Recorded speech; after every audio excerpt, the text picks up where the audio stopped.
ce matin à Agadez, dans la commune d'Iferouane, du Festival de l'Aïr, cérémonie présidée par le Premier ministre-chef du gouvernement, Brigitte Raffini, lance ainsi les festivités riches en couleurs de la culture touareg au Niger. La première dame, Dr Malika Issoufou, met à la disposition de la région d'Agadez d'importants matériels médicaux, des tonnes de vivres et une centaine de motopompes à travers la fondation Tatelin Iali. Mesdames et messieurs, bonsoir et merci de votre fidélité. Le Premier ministre-chef du gouvernement a quitté Niamey ce matin à destination d'Iferouane. Dans la région d'Agadez, Brigitte Raffini est allé présider la cérémonie de lancement du Festival de l'Aïr. Les images de son départ à l'aéroport Djori Hamani de Niamey.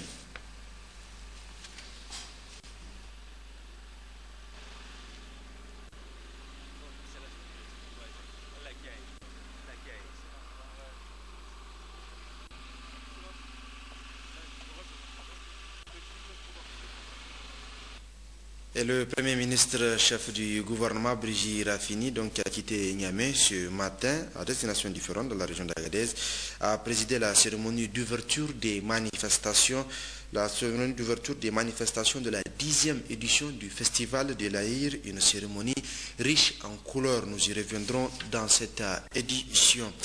Toujours dans la région d'Agadez, la première dame, Dr Malika Issoufou, donc, était hier matin dans cette région et dans la capitale de l'Aïr. La première dame, qui accompagne plusieurs membres du gouvernement et l'épouse du Premier ministre, a reçu un accueil de grand jour avant d'assister à un grand meeting populaire, meeting au cours duquel la première dame a procédé à la remise de dons composés de vivres, produits médicaux et des équipements agricoles. Hachim Mohamed, Issa Ibrahim Mariko. De mémoire des habitants de la ville d'Agadez, jamais l'épouse d'un président de la République du Niger n'a été accueillie avec autant de monde. De l'aéroport international Mano Dayak à la devanture de la villa Aïssa où s'est déroulée la cérémonie, en passant par le gouvernement, l'itinéraire suivi par le cortège officiel a été envahi par une foule en liesse. Pour réserver à la première dame, Dr Lalla Malika Issoufou Mahamadou, présidente de la fondation Teteli Yali, un accueil exceptionnel. Les images. Voilà, c'est bon. Voilà, c'est bon.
C'est dans cette ambiance époustouflante, rythmée par une pléiade de groupes artistiques, que la première dame Lalla Malika Issoufou, accompagnée d'une imposante délégation dont l'épouse du Premier ministre, plusieurs membres du gouvernement, a fait son entrée pour saluer le public avant de prendre place à la tribune officielle dressée pour la circonstance.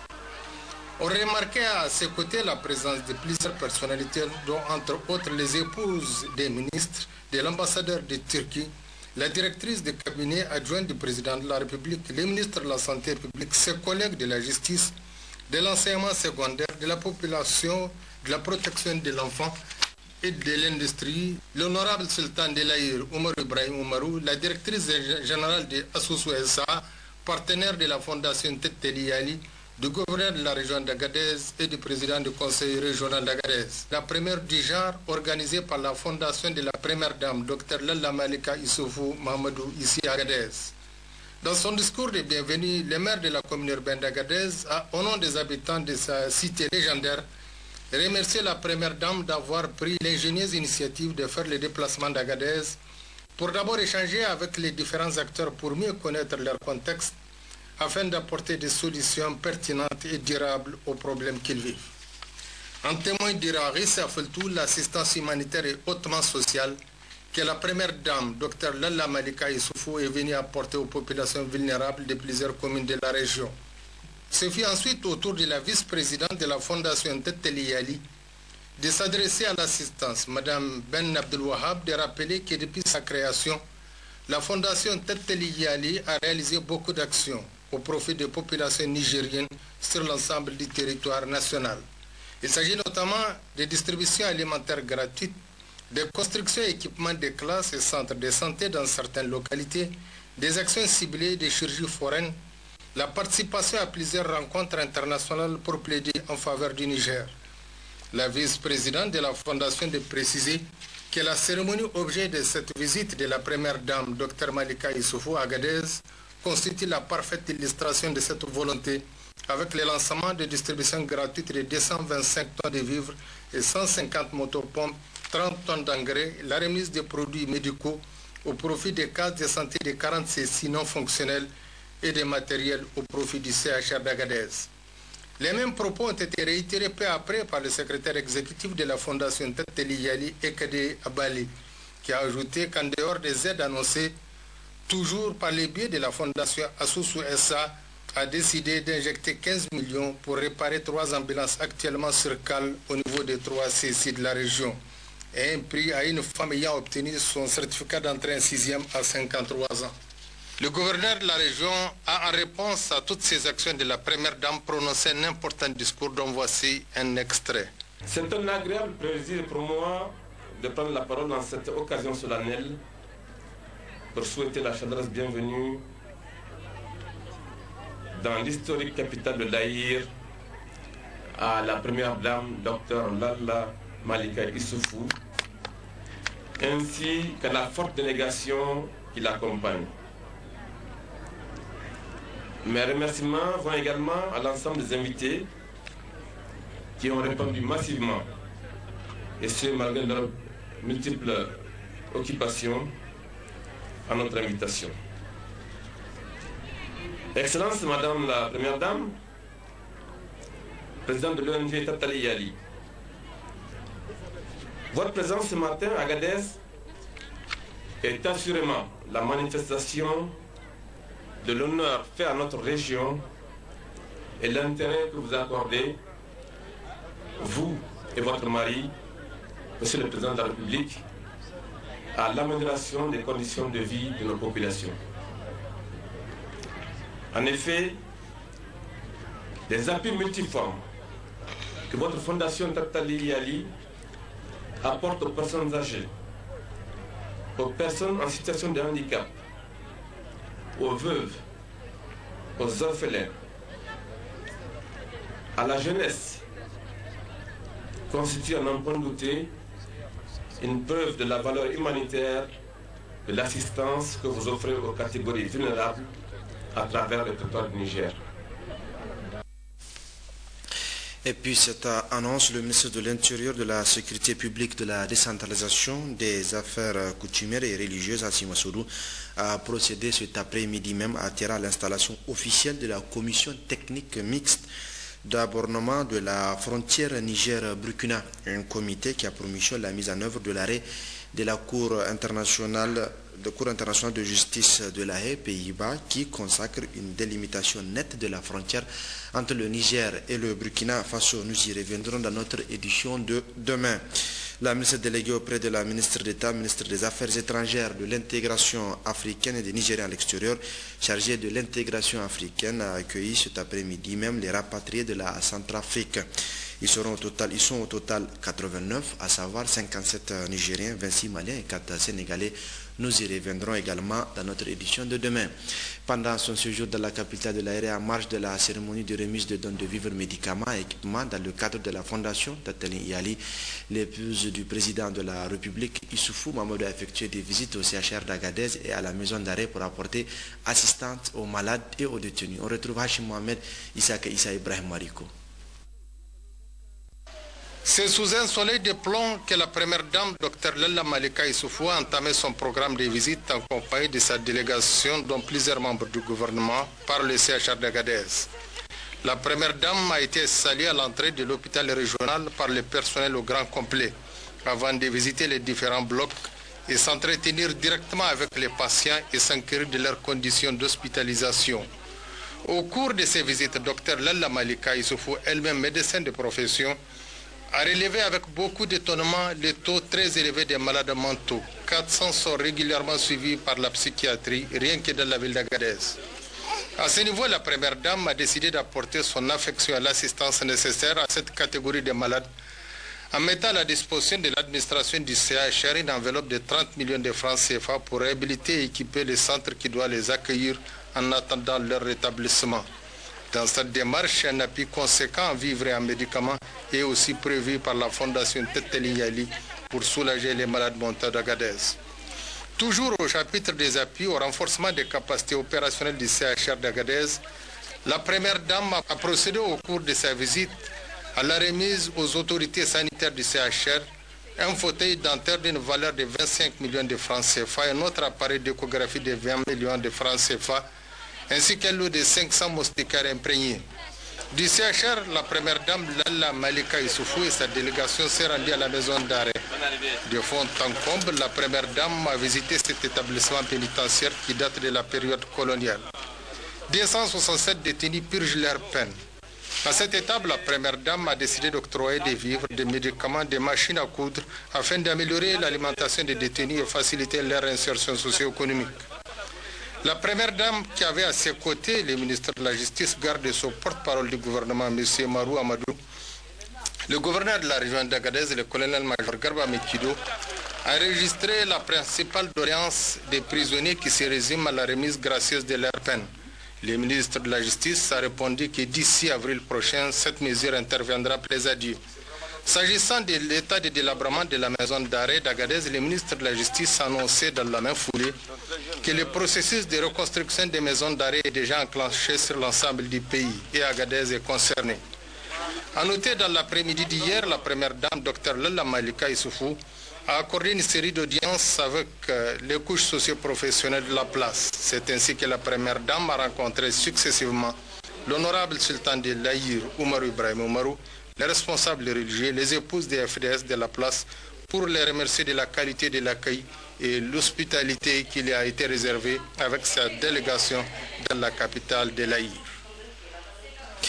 Restons à Agadez avec le Premier ministre chef du gouvernement, Brigitte Raffini, qui a présidé ce matin à Iferouane la cérémonie d'ouverture des manifestations de la 10e édition du festival de l'Aïr, cérémonie riche en couleurs. Donc vous suivrez l'intégralité de cette cérémonie d'ouverture en partie magazine de cette édition. Ouverture également ce vendredi à Ilila des festivités entrant dans le cadre de la deuxième édition du Festival de la Concorde et de la Cohésion sociale FECOS. Cette rencontre dont le thème central est axé sur l'inventaire des éléments matériels et immatériels du Charo rassemble les festivaliers venus de toutes les contrées de notre pays et durera 3 jours. C'était sous la présidence du ministre de la Culture, des Arts et Loisirs. Asma Tijani, Yazir Abiou. C'est par le défilé de ces festivaliers dans leurs plus beaux attraits qui valorisent le patrimoine culturel de la communauté Peul que s'ouvre la deuxième édition du Festival de la Concorde et de la Cohésion sociale FECOS, dont le thème central est axé sur l'inventaire des éléments matériels et immatériels du Choro. Ce sport traditionnel qui relève du pouvoir mystique, du culte, de l'esthétique, du poème ou crari et de la bravoure.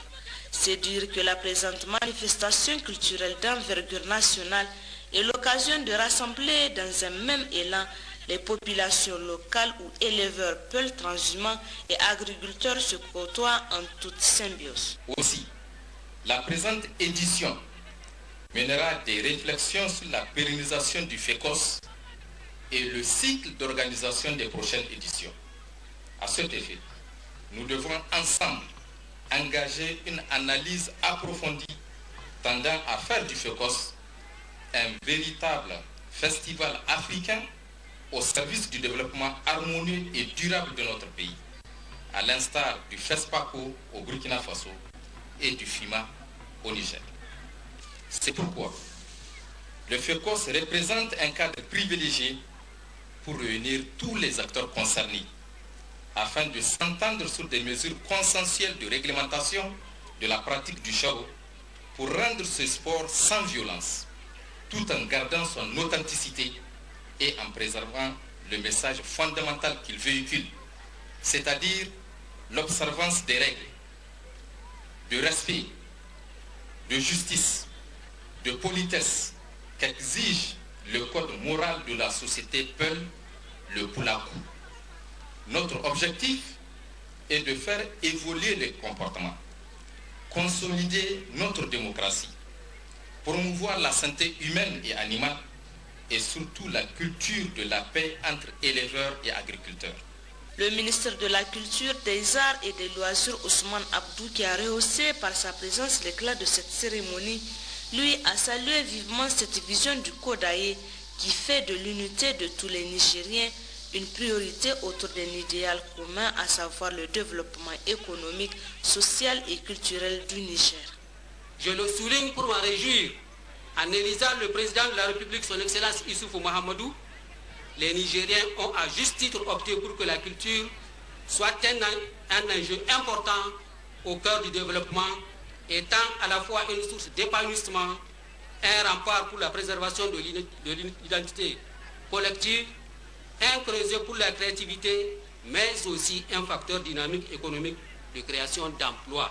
Cet événement, placé sous le signe de la renaissance du Charo, vise à développer au sein des populations nigériennes le sentiment de fierté et d'appartenance à un ensemble national uni et prêt à relever les grands défis.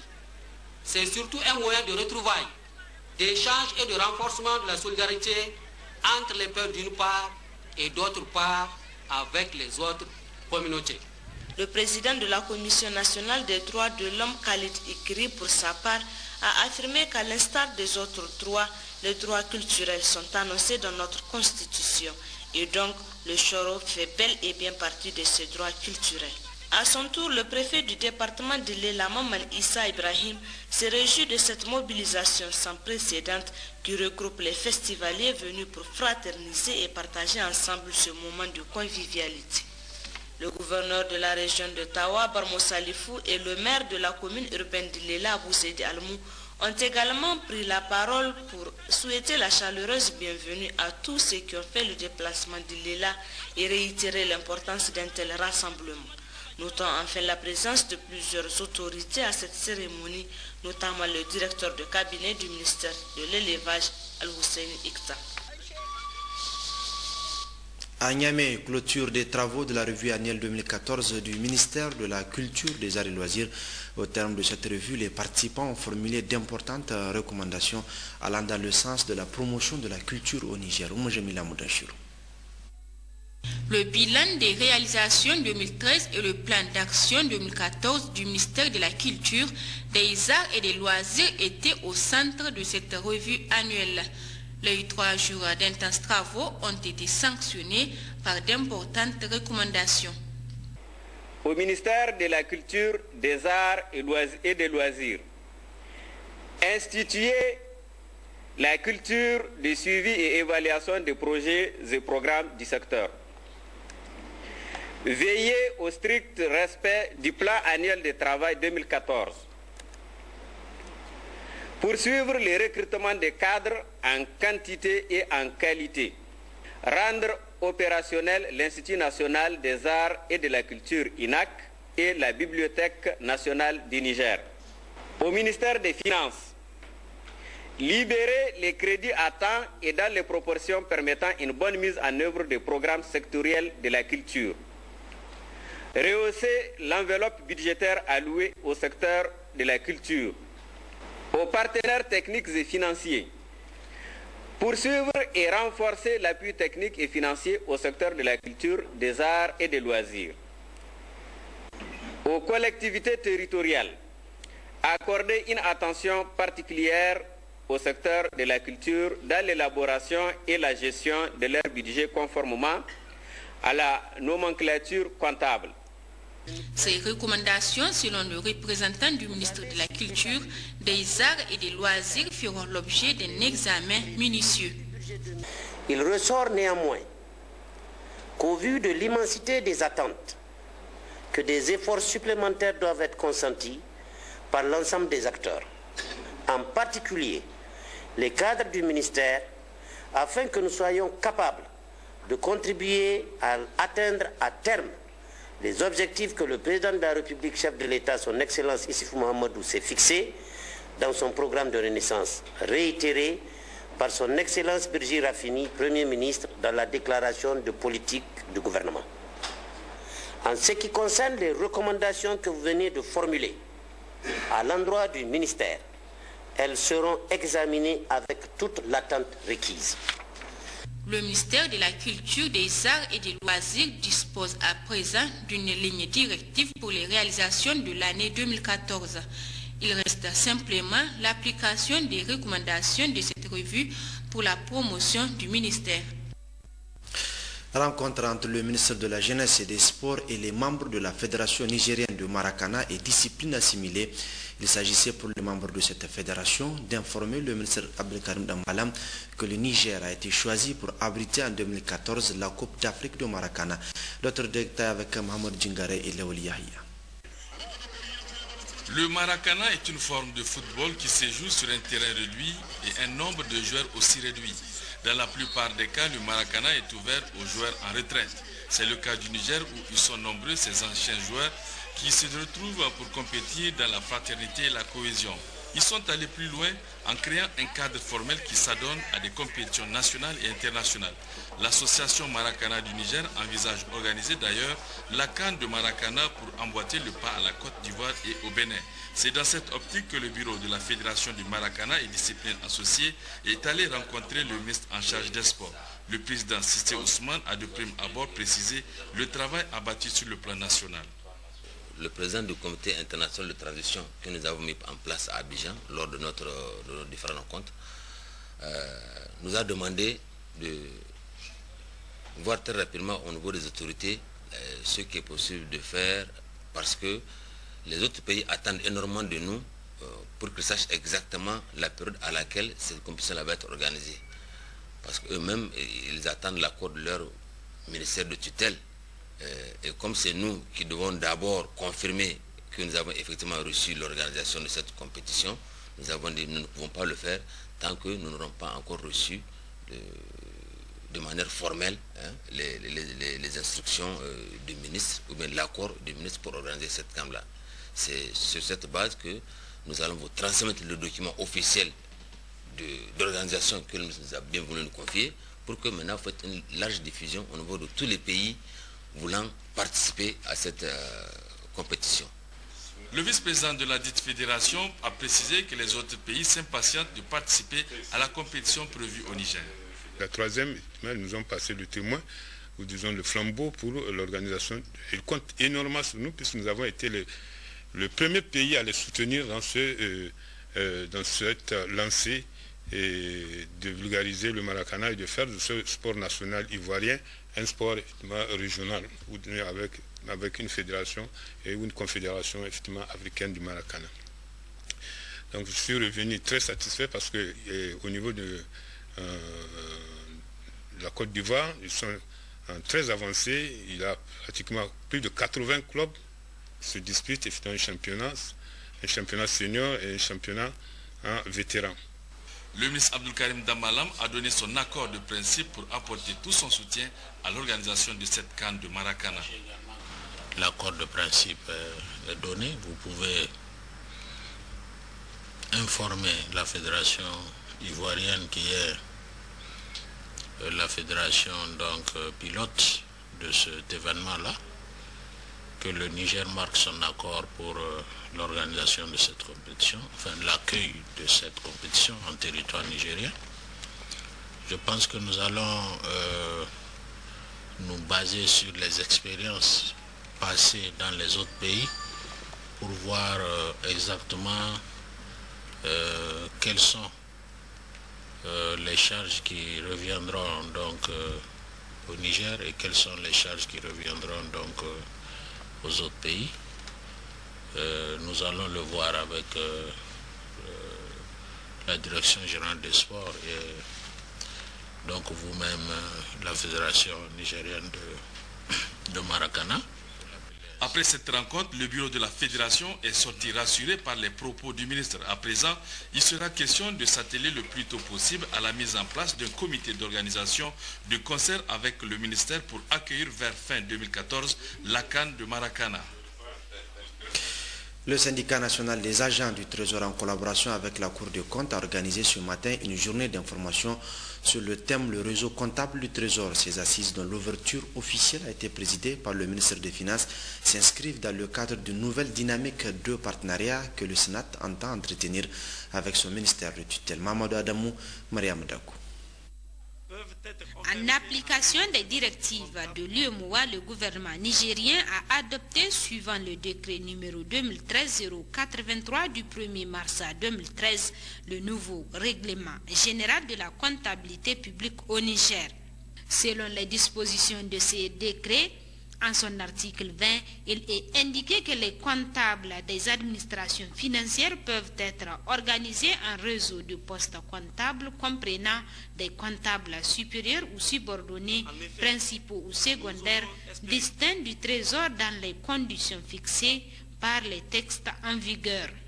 C'est donc pour mieux véhiculer ces nouveaux textes dont le fondement réside dans l'harmonisation du cadre juridique des finances au sein de l'espace UEMOA que cette journée de formation et d'information est organisée.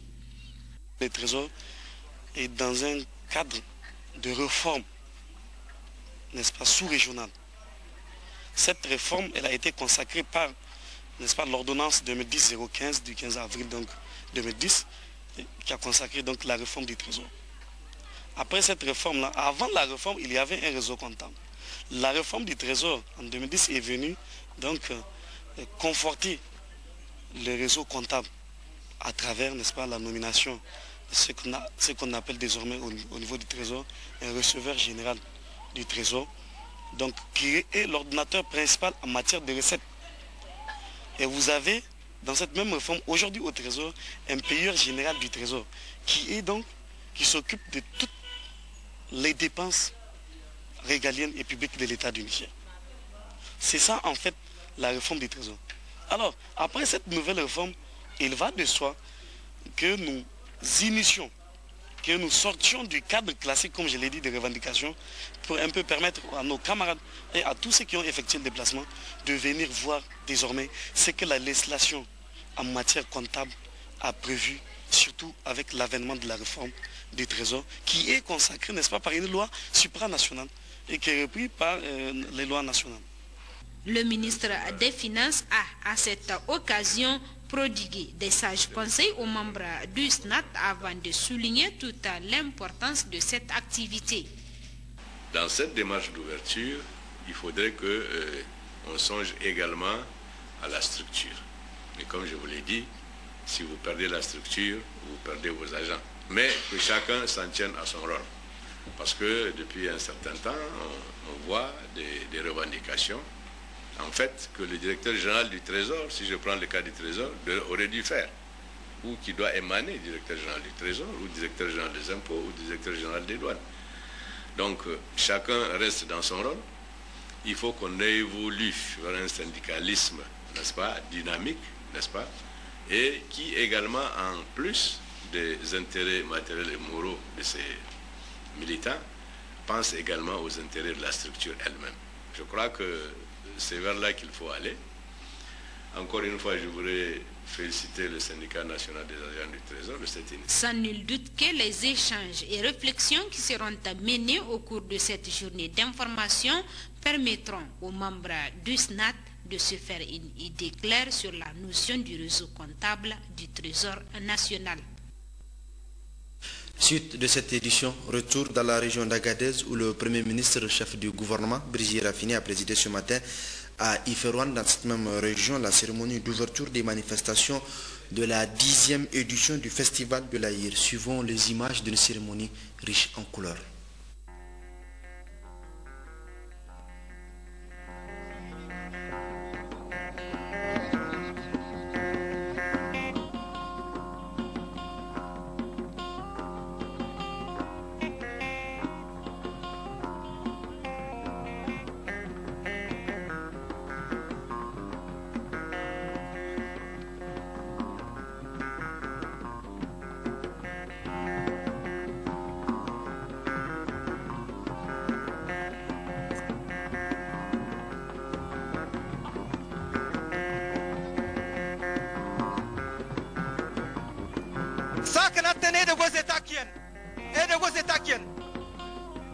Abaka, ayo de zakatet, itinéraire de la tribune de cet akien de Marandine. To is zgirnet. Adi ni malka mal zgirnet. Donc car toi délégation tana derbesan, zgirnet c'est que akidat sen zgirnet fo. Ar toi délégation tana derbesan zgirnet. Donc tasimi du deda, alors tay zgira makoti du deda. Commune d'Agadez.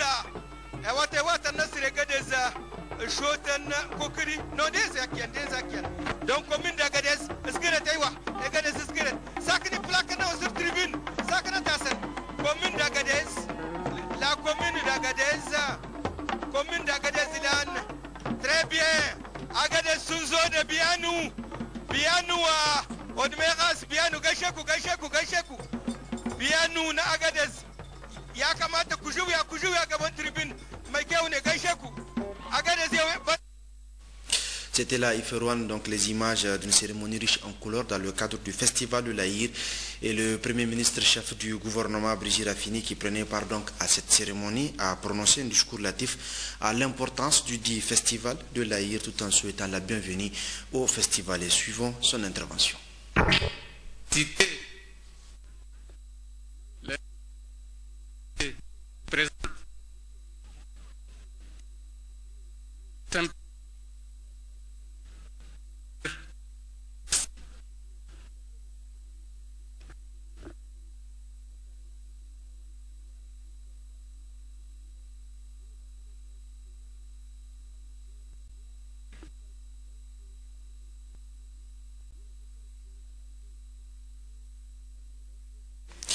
Nous y reviendrons dans quelques instants sur cette intervention du Premier ministre, le temps de suivre la suite de cette édition.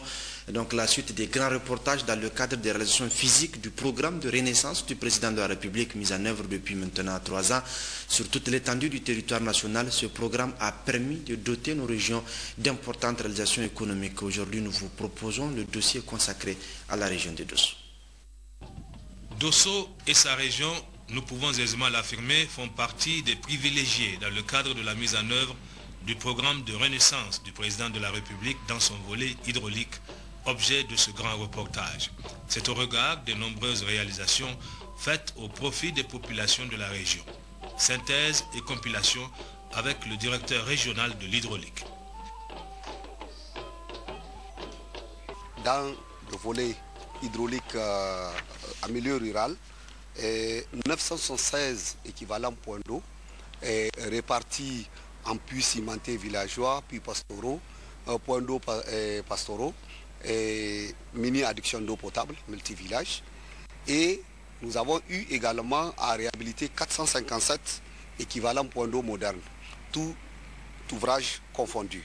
Ainsi, le taux d'accès théorique de la région en eau potable est passé de 59,76% en décembre 2010 à 62,08% en décembre 2012.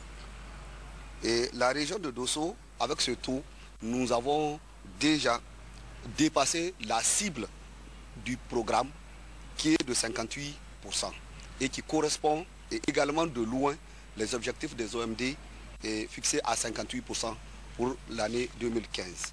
Et en milieu urbain, avec la SPEN, nous avons eu à réaliser un château d'eau à Dogondouchi de 500 mètres cubes, poser 40 266 mètres linéaires de conduite, tout diamètre confondu, réaliser 5 forages de renforcement de production et 1400 branchements sociaux, et nous avons eu à réhabiliter 2 réservoirs à Loga et à Gaïa. Le taux de desserte en eau au niveau de la région de Dosso pour le centre urbain est passé de 65,68% à 68,70%. En termes de bilan financier, nous avons eu à dépenser dans le cadre de l'hydraulique rurale 5 milliards 500 millions environ, dont 1 milliard 700 sur fonds propres de l'État. De nombreuses réalisations donc, elles sont multiformes et diversifiées, ce dont les populations bénéficiaires s'en réjouissent. Au niveau donc des élèves, ça va donc leur permettre d'éviter donc d'aller au puits, c'est tellement dangereux. Avec donc cette pompe là, ils vont donc prendre et boire donc de l'eau à côté. Sinon vraiment c'est un plus. Nous remercions donc beaucoup cette équipe là. Donc ça peut aussi donc nous permettre de faire le jardinage.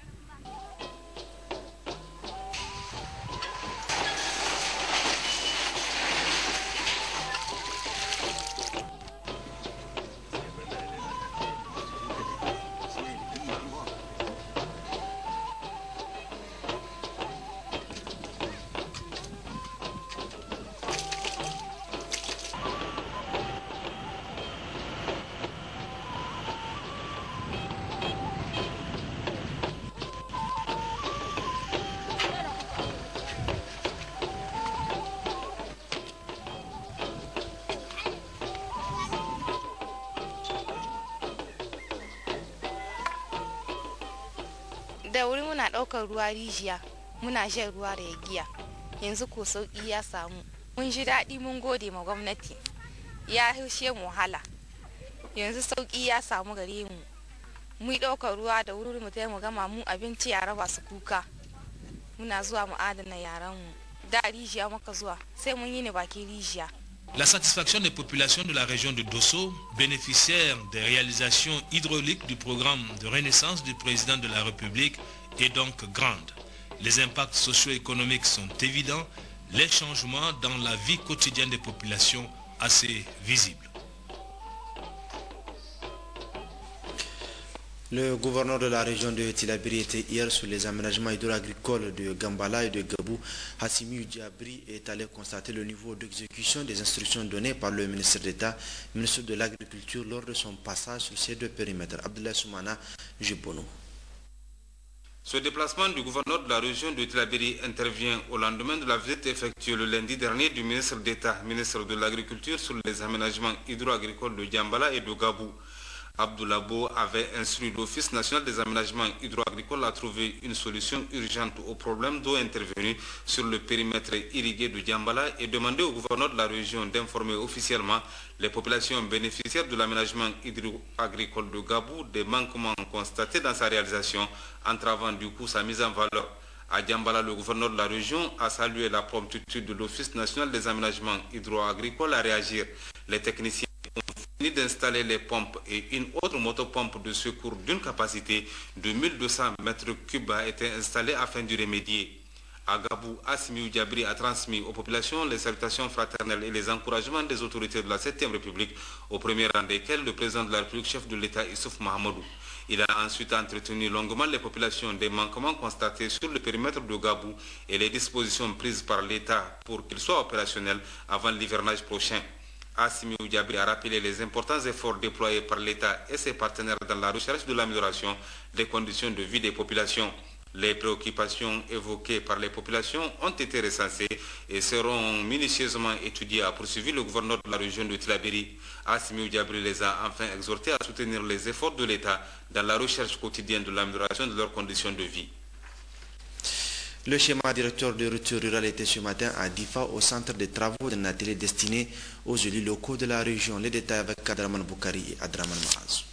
Organisé par le ministère de l'équipement, cet atelier axé principalement sur le schéma directeur des routes rurales de la région de Difa vise une meilleure implication des élus locaux. L'objectif global assigné à cet atelier est d'assister les communes au niveau national pour préparer les programmes de construction ou réhabilitation des routes rurales. C'est un programme annuel et pluriannuel qui sera préparé au niveau de chaque région. Et au niveau national, ça va nous servir comme une banque de données pour la renaissance. En ouvrant donc les travaux de cet atelier, la secrétaire régionale adjointe de la région de Difa, Madame Adamou Bahago Hadja Maimouna, a de prime abord précisé que le schéma directeur est une phase très importante de la réforme du système de construction ou de réhabilitation des routes rurales au Niger. Cette réforme, a-t-elle poursuivi, vise fondamentalement à asseoir un système de construction ou de réhabilitation des routes rurales efficace et adapté au contexte de la décentralisation. Le schéma directeur est en principe l'un des plus importants programmes pluriannuels des communes dans la mesure où c'est lui qui permettra à la commune une priorisation de la construction des routes rurales et la répartition dans la commune. Il fournit des données statistiques fiables aux décideurs pour répondre efficacement aux besoins des populations et planifier la stratégie de développement. Ainsi, la mise en place d'un processus devant aboutir au système de construction, de réhabilitation des routes rurales fiables et modernes comme outil de gestion du développement est un vaste chantier qui exige l'implication de tous les acteurs, population, chefferies traditionnelles, élus, partenaires techniques et financiers intervenant dans le domaine. Bref, le schéma directeur est l'ensemble des dispositifs d'ordre administratif, technique, permettant de repérer, d'enregistrer, de stocker, de sécuriser et d'exploiter dans le temps et dans l'espace les données pour planifier et programmer la construction ou la réhabilitation des routes rurales au Niger. Madame Adamou Bahago Hadja Maimouna devait par la suite, au terme de son intervention, rappeler que la question du schéma directeur des routes rurales constitue un défi fondamental pour les autorités de la 7e République, au premier rang desquels le président de la République, son Excellence Issoufou Mahamadou, avant d'inviter les participants à cet atelier d'être attentifs et assidus aux travaux. À Iferouane, suite à un incident malheureux qui s'est passé au moment de l'ouverture de la 10e édition du festival de l'Aïr, une explosion a été ressentie derrière une montagne sur une piste non loin de la cérémonie. Suivons à cet effet la réaction du Premier ministre, chef du gouvernement. La cérémonie d'ouverture de ce festival, explosion. Là, donc derrière le flanc de la montagne, sur une piste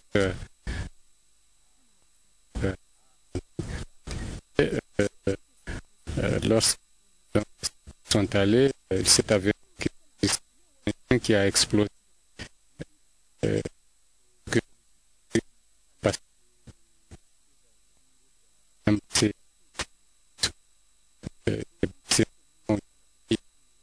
Et il a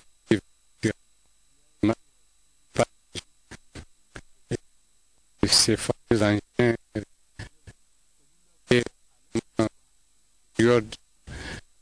des conflits. L'enquête va nous aider d'un engin que les contrôles n'ont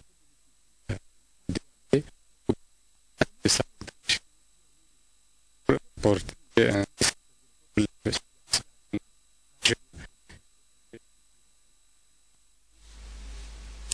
Nous nous excusons donc de la qualité de cet élément. Une mission du comité interministériel chargé d'organiser la fête tournante du 18 décembre séjourne à Dosso. Objectif faire le point des infrastructures à réhabiliter à construire. Cette mission conduite par le commissaire chargé de l'organisation des grands événements s'est entretenue avec les autorités régionales avant d'effectuer plusieurs visites. Ousmane Abdou et Habibou Bako. Dans le cadre de la fête tournante du 18 décembre organisée par le gouvernement, la ville de Dosso a été retenue pour abriter l'édition de 2014. À cet effet, le comité interministériel a décidé l'envoi d'une mission à Dosso, conduite par le commissaire chargé de l'organisation des grands événements, Adamou Imran Maïga, composé des cadres des ministères de l'urbanisme et logement, du ministère de l'équipement et du programme Niamey-Niala. L'objectif de cette mission est de faire le point des infrastructures à réhabiliter et à construire. Cette équipe a eu une séance de travail avec les autorités régionales et locales et les cadres techniques concernés, présidée par le gouverneur de la région de Dosso, Seydou Zataou Ali, et plusieurs informations ont été partagées. En marge de